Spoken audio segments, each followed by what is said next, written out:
Hi, welcome to Daddy Curb's farm. I have a challenge, and if you've been watching my channel long, you know that I make mistakes because I do things in a hurry and I don't always think through them completely. No matter how much I watch other videos or I read in books, I seem like I always need to make my own mistakes.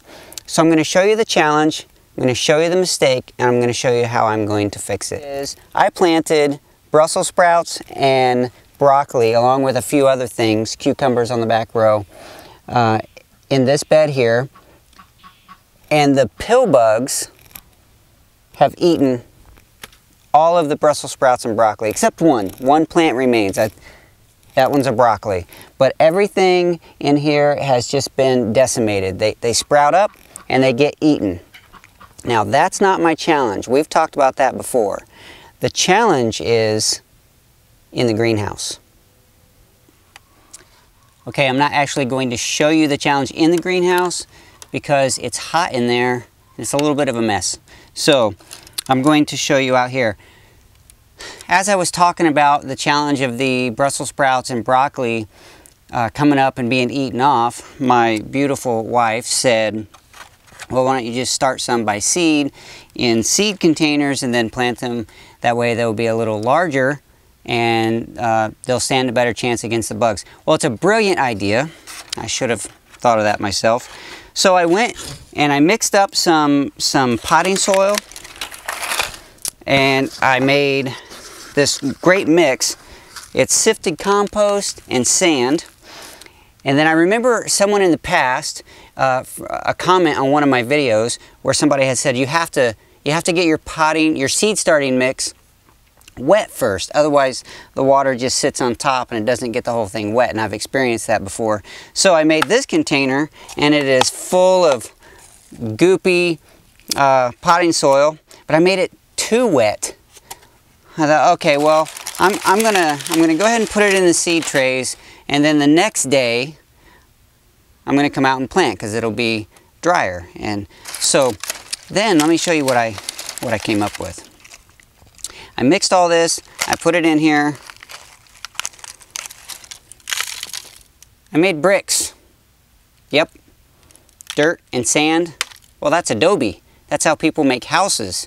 And these, they're pretty hard. So that is my mistake.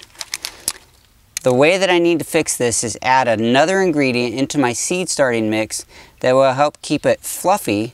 It won't allow it to turn into a rock hard brick, and that ingredient is coconut coir. Now I bought this. It's a compressed brick of coconut coir.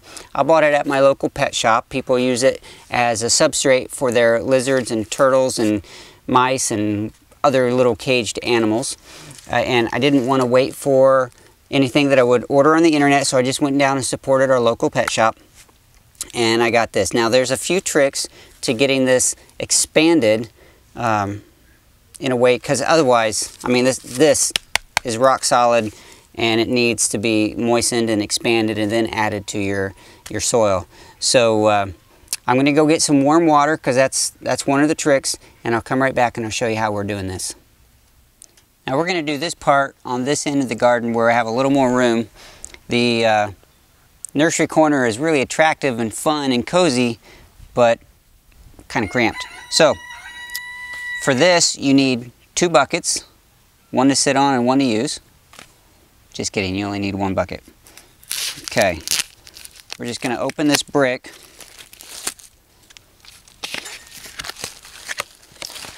And we're going to take the whole brick and put it down in the bottom of our 5-gallon bucket.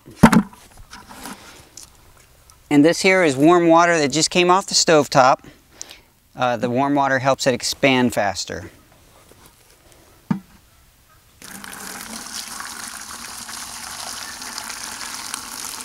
You can see it expanding already. If you use cold water, it can take an hour.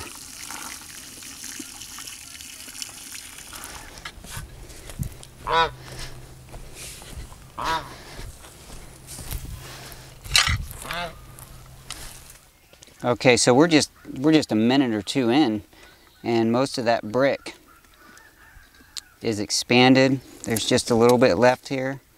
if I use my knife and just keep poking it, get that moisture into that dry area. I mean, it's coming apart now. That's very nice. Now we're about 5 minutes in, and that brick that I put in there is completely disintegrated, not disintegrated, but broken up. And what's going to prevent me from working with it at this very moment is that the water's still hot. So I just need to let it cool off a little bit. But that right there is nice, fluffy mix to add to my seed starting mix.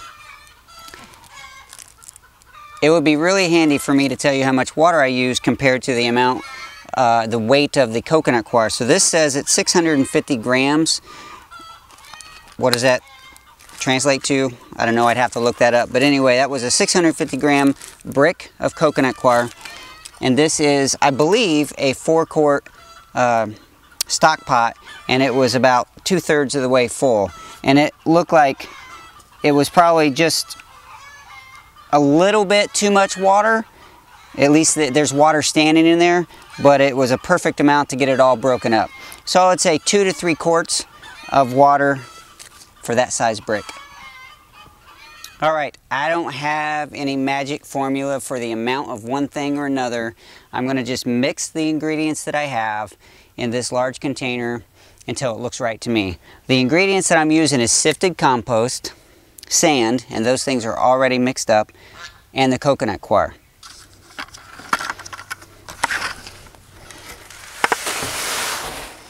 That's my dry mix of the sand and sifted compost.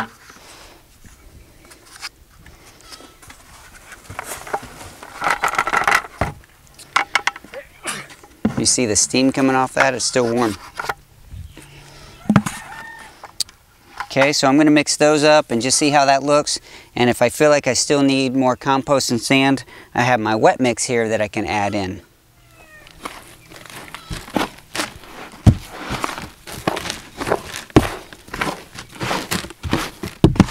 That looks like already, I can tell. I don't think I'm going to need any of the wet mix.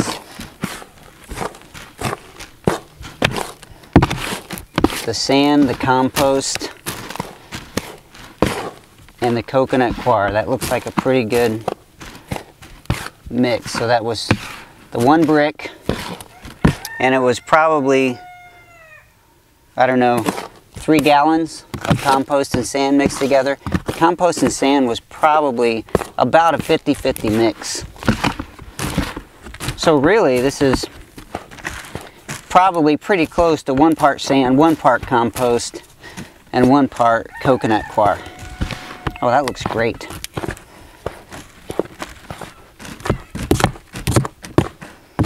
The coconut coir that's mixed in is for water retention and to help keep that soil loose.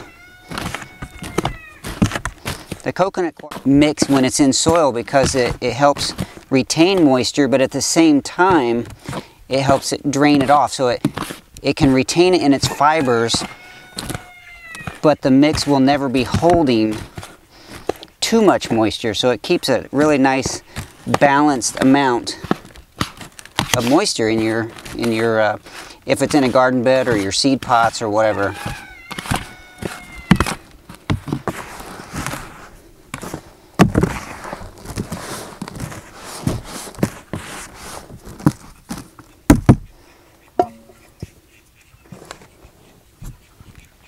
Look at that. That's the way potting soil and seed starting soil is supposed to be.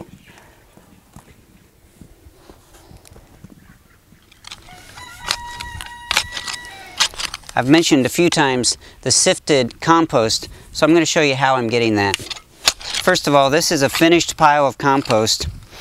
It has a lot of larger things in it, some sticks, some rocks, chunks of things.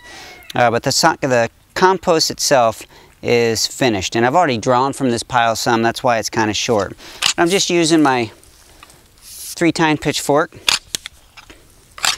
that we got at a rummage sale for free, by the way. What a deal. And I'm just kind of loosening it up. That way I can take out of the center a nice shovel full of compost, and I'm going to put it on top of my plastic bucket with the hardware cloth on top.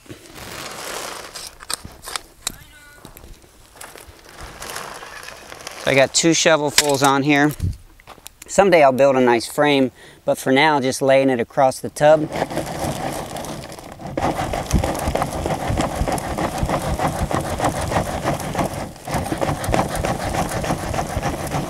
And this is the, I think it's called number 4. It's got 1/4-inch holes.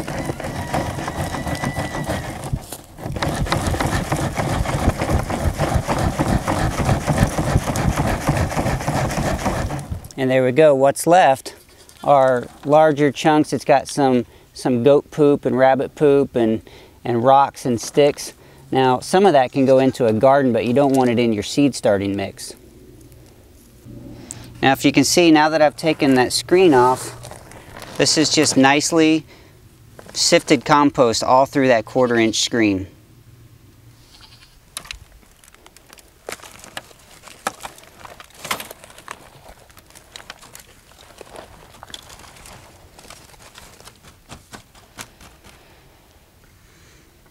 The famous Luke is going to help me plant seeds. He's been really asking to plant some broccoli. So we're going to let him plant some broccoli in these here.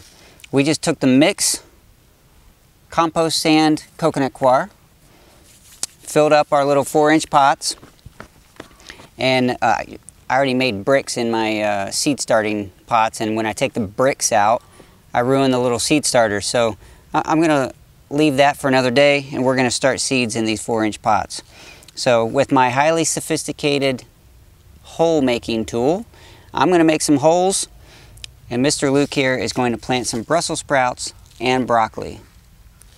Okay, I'm going to pour some of these Brussels sprout seeds into Luke's hand.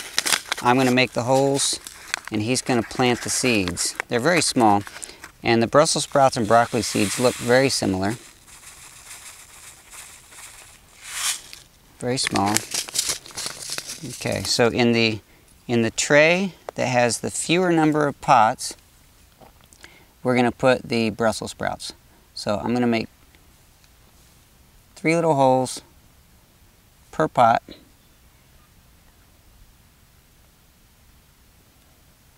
I'm going to keep the tray? Yep. And Luke is going to go and put seeds in each of these holes. All right, Luke, do it. 1 seed per hole, okay? I'm going to keep the tray? Yeah, we're going to keep the tray.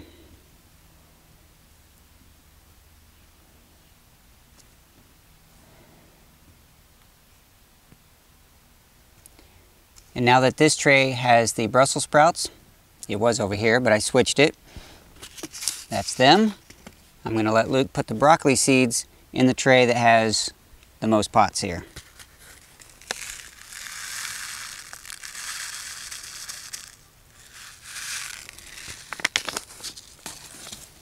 Again, we're putting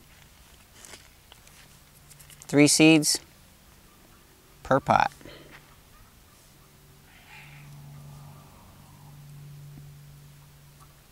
Okay, Luke, put those in there.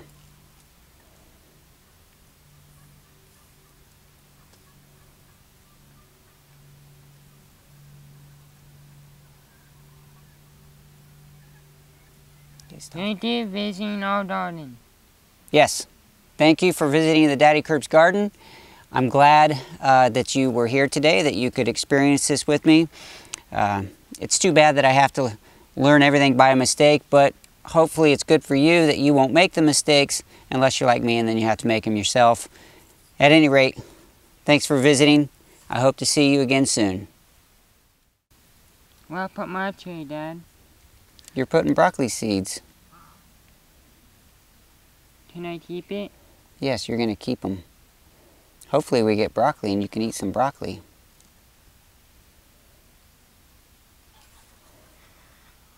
Are you covering them up when you're done? Yes.